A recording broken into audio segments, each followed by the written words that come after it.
Ingat, senang ke nak tetapkan azam? Susah tau. Kalau nak tetapkan azam pun susah, nak buat azam lagi susah. Habis tu macam mana? Save video ni.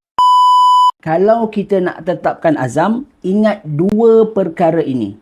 Yang pertama, jangan buat banyak azam. Cuba tengok tahun lepas, berapa banyak azam yang kita buat. Contoh, kalau 10 azam, satu azam pun tak tercapai. Kalau 20 azam, dapatlah satu ataupun dua azam yang berjaya kita laksanakan. Jadi sikit. Bila sikit, inilah yang melemahkan semangat kita. Jadi contoh, kalau boleh kita pilih 5 sahaja. Kalau 5 pun banyak, kita pilih 3. 3 azam yang kita nak capai pada tahun 2026. Yang kedua, jangan buat azam yang besar. Contoh, kalau kita nak berubah, jangan terus nak ubah negara. Ubahlah diri kita dahulu.